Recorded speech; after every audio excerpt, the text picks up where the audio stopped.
Hello बच्चों, let's see this question and here this question say read the source given below and answer the question that follow। जो आपको यहाँ पे नीचे एक सोर्स दिया हुआ है, आपको इस सोर्स को पढ़ना है और इस सोर्स के बेस पे आपको यहाँ पे 4 MCQ क्वेश्चन दिए हुए हैं जो आपको उनको सॉल्व करना है, उनके आंसर आपको टिक करने हैं। ठीक है, तो पहले हम हमारा सोर्स पढ़ते हैं। सोर्स कहता है the textile industry occupy unique position in India because it contribute significantly to the industrial production.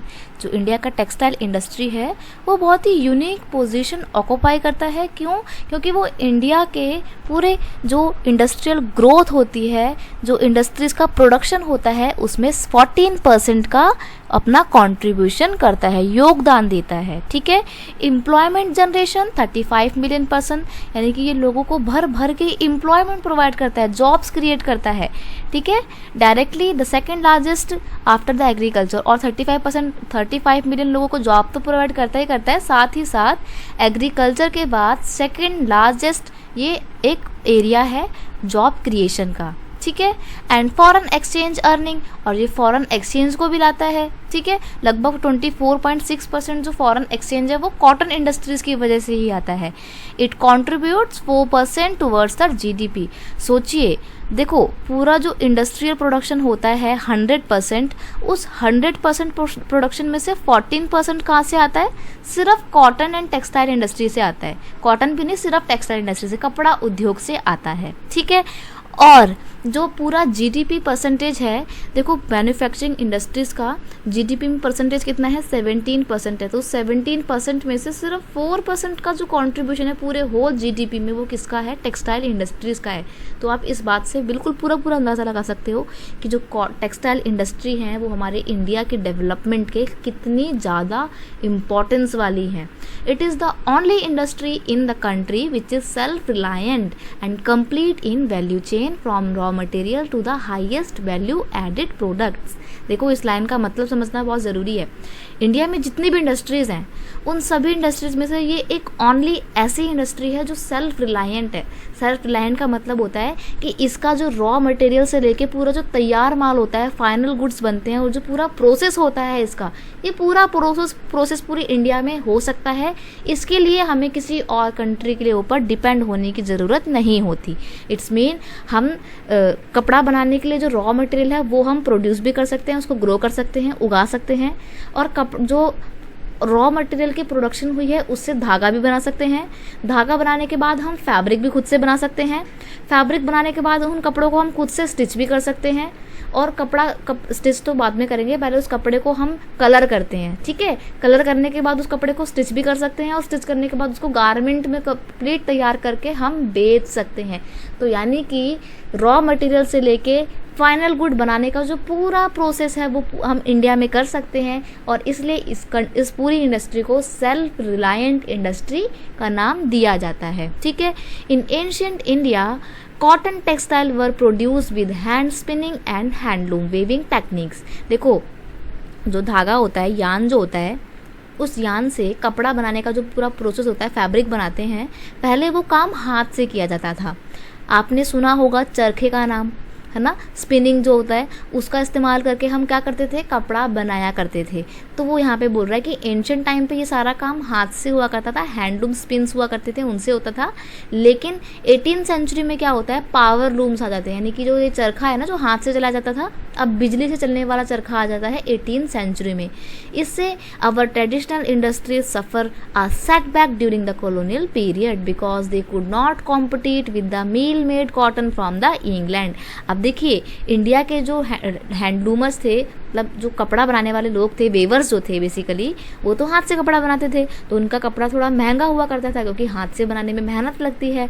लेकिन क्या होता है 18th सेंचुरी में जब कॉलोनियल पीरियड आता है तो ब्रिटेन में मशीनों से कपड़े बनने शुरू हो जाते हैं। क्यों? क्योंकि वो लोग पावर लूम्स का इस्तेमाल करते हैं। अब पावर लूम से जो कपड़े बन रहे हैं वो तो बहुत ही फास्ट बन जाएंगे और बहुत ही अच्छी क्वालिटी के भी होंगे, प्लस महंगे भी, सस्ते भी होंगे, क्योंकि वो मशीनों में बने हुए हैं। तो हाथ से बने हुए कपड़ों कपड़ों के साथ का हाथ से बने हुए कपड़े महंगे थे, तो जो हैंडलूम्स जो थे, वेवर्स जो थे इंडिया के ट्रेडिशनल, वो मशीन से बने हुए कपड़ों के साथ कॉम्पिटिट नहीं कर पाए, इसलिए जो उनके काम थे वो बिल्कुल बंद पड़ गए थे।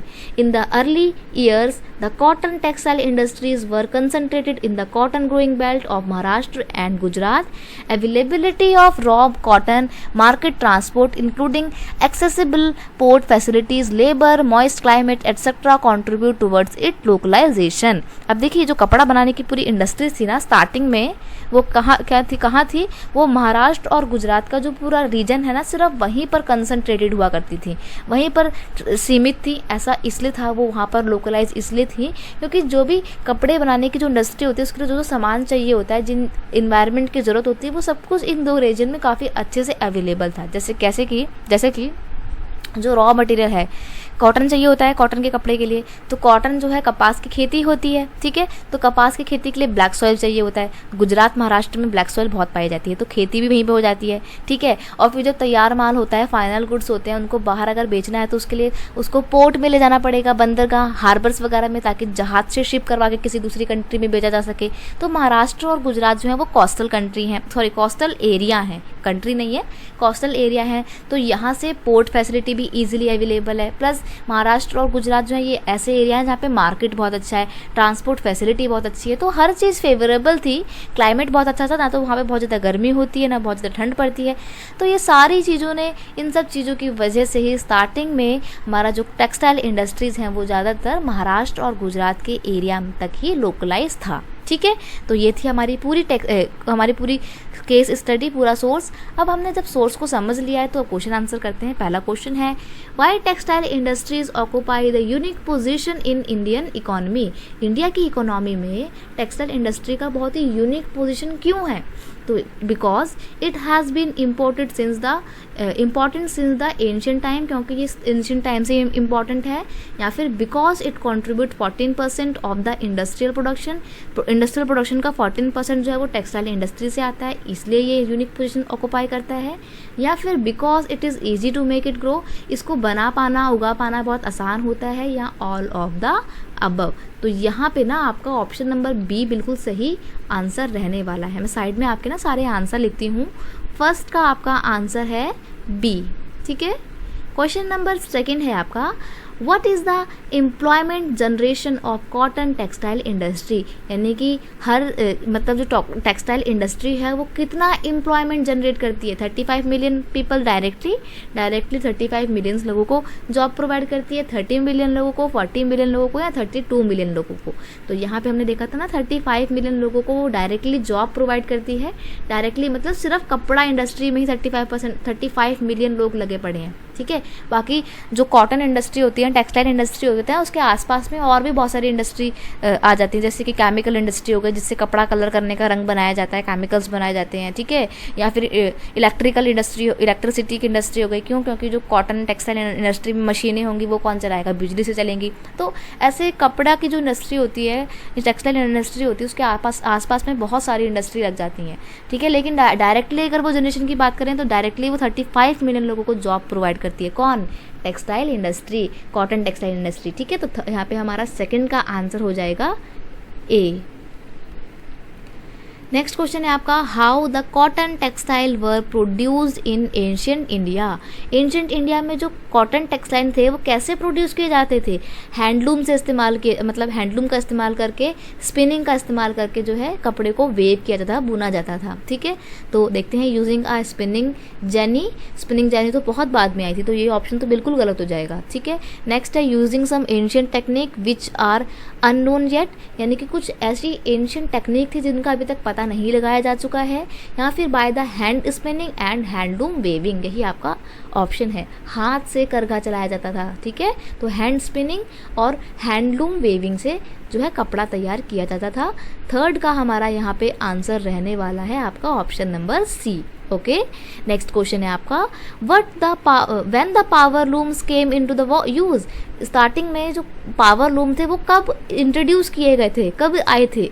तो वो आए थे 18th सेंचुरी में, ठीक है। यहाँ पे हमारे को बताया ना कि 18th सेंचुरी में इंग्लैंड में स्टार्ट हो गया था हैंडलूम पावर लूम्स का इस्तेमाल किया जाना। तो फोर्थ का हमारा यहाँ पे आंसर हो जाएगा 18th सेंचुरी। ठीक है, ऑप्शन आपका है ए, राइट। तो ये थी आपकी पूरी केस स्टडी। आई होप आपको ये सारा सोर्स अच्छे से समझ में आया होगा, क्वेश्चन आपको अच्छे से समझ में आए होंगे। Best of luck.